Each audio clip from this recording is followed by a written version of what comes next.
Hey guys, LevelCap here, and I am happy to announce that the Battlefield 2042 beta should now be live. I'll be playing it and live streaming it at some point today, so feel free to drop by and say hello. In the meantime though, here is a quick overview / first impressions of what you can expect from the beta experience. I was invited to a limited play session on Monday where we got to test out the beta build, and just to get it out of the way now, you should be very excited for this game. I won't go as far to say that it's going to launch problem-free, but what I played so far was fun as heck, and I can't wait to sink another 1,000 hours into it.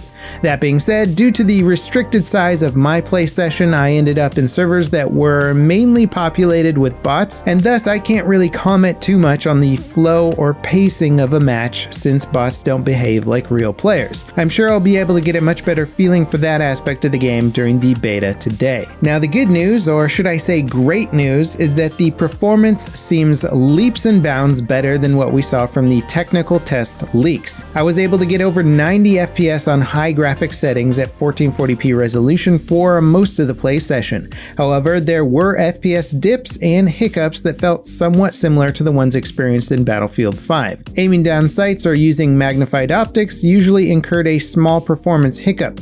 However, this did not get in the way of enjoying a brand new Battlefield experience. The main things that stand out to me about the new game are the scale and engagement distances. The Orbital map is huge, it's beautifully rendered, and it seems like the average firefight on it might be 1.5 to twice the distance you would expect from, say, a typical Battlefield 4 map. That being said though, the weapons feel capable at those ranges, and I have a feeling that the hybrid optics or just magnified optics are going to be much more popular choices for most maps. Not that you actually have to commit to an optic choice thanks to the new Plus system. Bullets also have a really cool looking updated tracer effect that helps you figure out where fire is coming from and just looks really cool, especially at ranges. And speaking of effects, the game looks fantastic. The lighting, texturing, and atmospherics are getting freakishly realistic. Orbital is a surprisingly clean map, and while the lack of items and clutter might sound boring, it instead highlights just how dang good looking this game is. Even looking down the length of a long stretch of runway, the haze and lighting changes in the distance create a sense of immersion that I don't think I've experienced in a multiplayer game before. DICE is definitely at the stage in which to evolve their graphics further, the visual changes are going to be much more subtle, but the differences are still substantial. Even now as I watch my recorded footage back, I'm having a hard time explaining exactly why it looks so much better, but it does. And to dumb down the spectacular accomplishments of the developers into something simple, well, their lighting and shaders are just way better than anything I've seen before. Now, of course, all the visual upgrades in the world don't mean anything if the gunplay and mechanics feel off, but I'm happy to say that they actually feel great.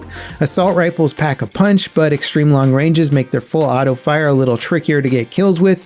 DMRs instead fill those long range roles quite nicely. LMGs pack a punch and have a nice kick to their full auto fire. Sniper rifles feel like, well, sniper rifles, and SMGs are the fun little CQB hipfire machines that they should be. I will say though that it's going to be interesting how SMGs fare on many of these bigger maps. The Vector felt very ineffective at medium ranges, so if lots of maps have orbital-like engagement ranges, I'm not sure how much I'll be using the smaller weapons. Of course, it is very early to be making any definitive statements about weapon balance, but it's just one of the weapons that I felt like I wouldn't really want to use that much, at least on this map. Perhaps the map manifest will be where the Vector shines. Now, if I'm being totally honest, I probably spent just as much time piloting as I did with my boots on the ground. The vehicles in this game are fun AF. The attack helicopter is back, baby. In fact, I even got Matimio into the gunner seat for some good old-fashioned pub stomping. Also, it seems like a good heli pilot can potentially dodge incoming lock-on missiles, so prepare yourselves for some elite pilot dominance once the game launches. However, there isn't a directional indicator for lock-ons, so figuring out where the lock is coming from can be tricky, making dodging a little bit harder. Helis felt good for the most part, though a bit more floaty than previous games. I think that might be an attempt to make them easier to fly for novice pilots, but it did make it a little bit harder to pull off maneuvers like flying through the tunnel. I'll just have to practice a bit more to get used to it. Now, tanks and other ground vehicles also feel really good. They can have their treads and turrets disabled like previous Battlefield games, and unless I was unaware, it also looks like they just auto-repair after a little while, so a disable is only temporary. Tanks are pretty powerful, and they don't go down quite as quickly as they do in Battlefield 4, but again, it might also just be that the infantry haven't unlocked all the really good anti-tank weapons in the beta yet. The AA tank is also super good, and I'm sure it'll have no problem topping the scoreboard from the back of the map. Some things just never change. However, one of the really cool things that did change are player call-ins. Hitting B brings up your call-in menu, and really the only thing you should be choosing is the robot dog. This thing is flippin' awesome. It follows you around the map, it can jump over walls, has a pretty darn good AI pathing system, and it engages the crap out of enemies. Someone trying to sneak up behind you? Well, not if you got a robot dog. Spot is gonna light them up. It's really cool, and I can't wait to see what other kinds of cool class builds revolve around new gadgets and interesting mechanics. Speaking of which, the grappling gun is probably one of the most impactful gadgets in the beta. The assault class can grapple just right onto the roof of any structure, or other things for that matter. It's a super cool mechanic and isn't clunky like past Battlefield games' attempts at doing grappling guns. You can even grapple to speed up your movement throughout the environment, or if you're parachuting to a building top but don't quite make it, you can actually grapple your way closer and grab onto the ledge. It makes me really excited for the rest of the gadgets that we haven't seen yet, especially the wingsuit. Now, when it comes to basic Battlefield mechanics, there's a bunch of subtle things that are different. It appears now that quick grenading is not really a thing. You have to switch to a grenade and then throw it. Think Counter-Strike instead of Halo. And I actually like this change for the game. Hopefully it reduces the overall grenade spam. There's also EMP grenades that can knock out a vehicle's UI and their ability to return fire or activate countermeasures. This is a pretty cool mechanic, and I think comboing EMPs with C4 or other weapons is going to be really effective. Now, obviously, the plus system that allows you to swap out all your weapon attachments mid-combat is another really interesting mechanic. Switching ammo types is probably also going to be an important aspect of the beta, though I didn't get to test it out too much. Also, apparently when you run out of your basic ammo, you still have your alternative ammo types that you can swap to. Now, completely switching out your optics mid-combat is also pretty cool. I don't know how often I'll be doing it, but there was definitely a few moments where I used the red dot sight to clear out an area and then switch to a magnified optic to engage distant targets.